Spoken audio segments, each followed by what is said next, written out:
And joining me now is Miroslava Gongadze, Senior Fellow at the Atlantic Council. Good evening to you, ma'am. Good evening. Pleasure to be with you.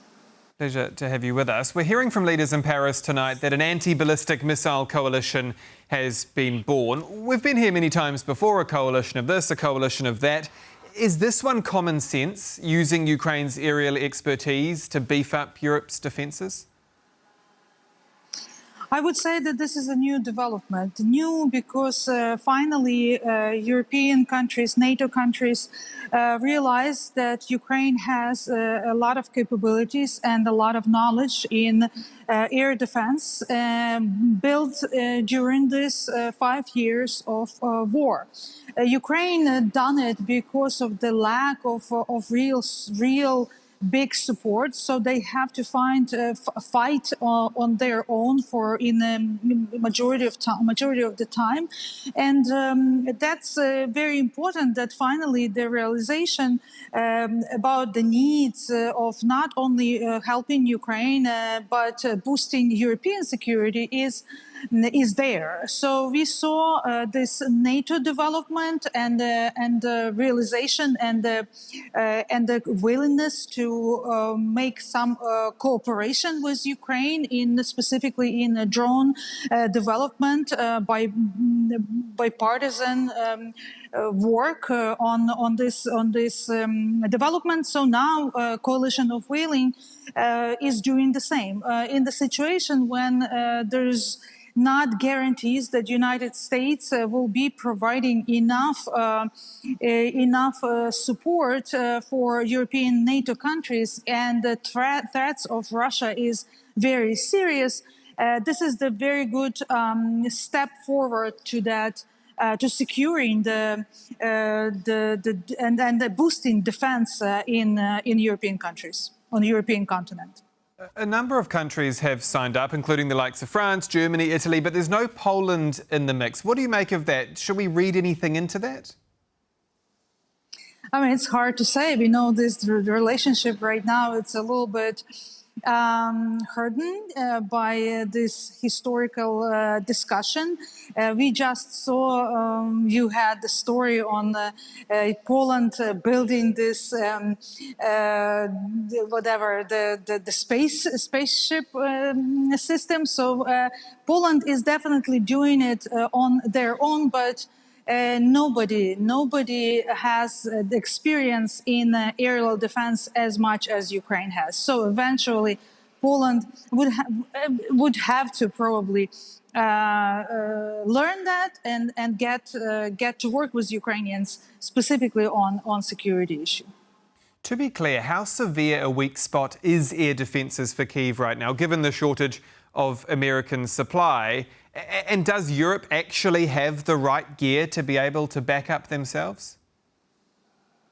Actually, nobody actually have a right gear at the moment. And we saw Ukraine, specifically in the latest, like last week, this big attack that overwhelmed the air defense system with drones, with ballistic missile, with different type of ballistic missile.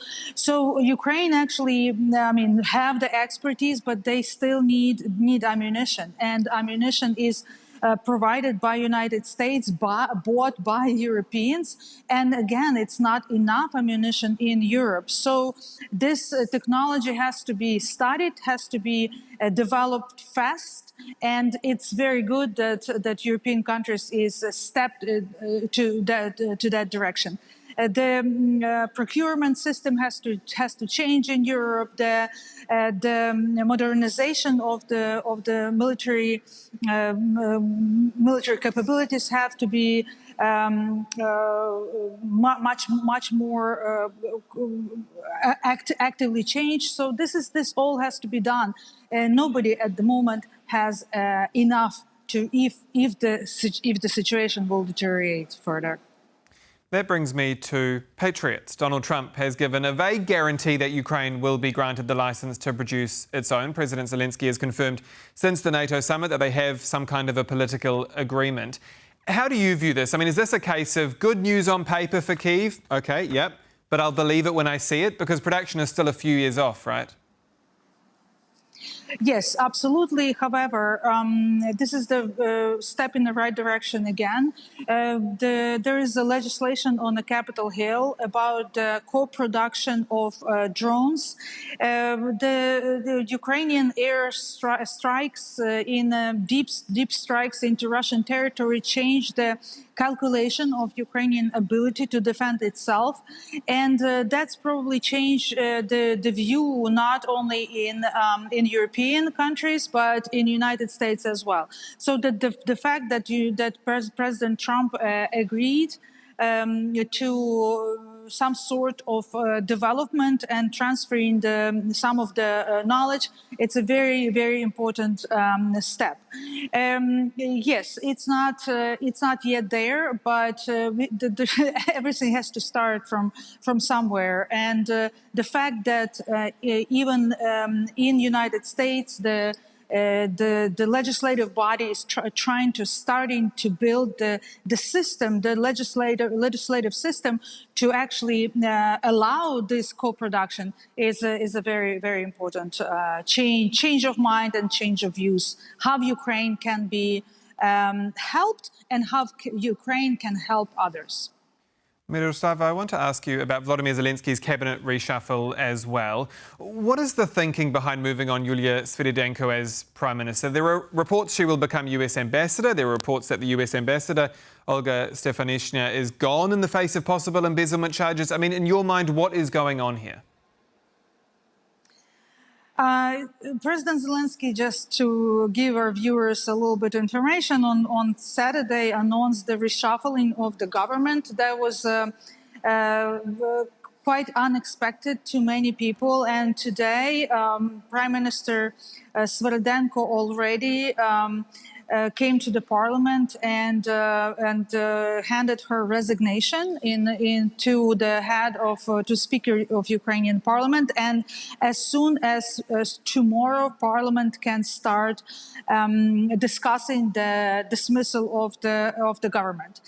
We can only speculate what is behind this moves, but clearly President Zelenskyy is not happy with some of the personalities in the government, and he is trying to make Ukrainian government dynamic enough to actually face this war, and maybe that's one of the way he is trying to protect and maybe move the country forward. We heard that they are will be placing specific people in a specific international relations directions or regions.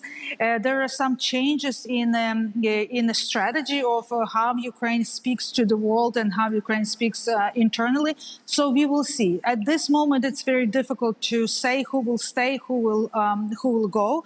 There are a lot of discussions, internal discussions behind closed doors.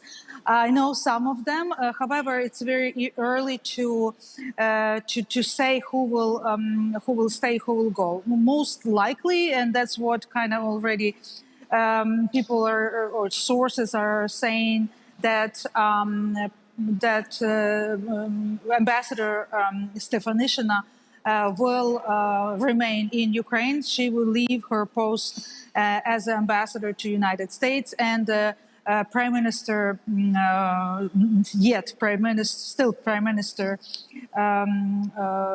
Sviridenko will come to the United States. She worked very closely with U.S. on the mineral deals. She knows some of the member of U.S. cabinet, so maybe that was the calculation that the economic issue will be on the top of the agenda, or business development and economic issue for the both countries.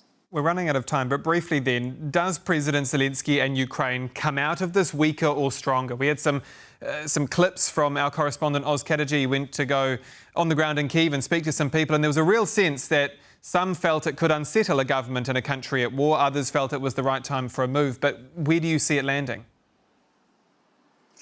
It looks like President Zelenskyy a little bit of chaos, and he is thriving in this situation, and he is gaining more and more control over the government, not only for the presidential administration, but in the whole government, including the parliament. So he has a very good grip on Ukraine at the moment, and whatever he does, it's basically to strengthen his position.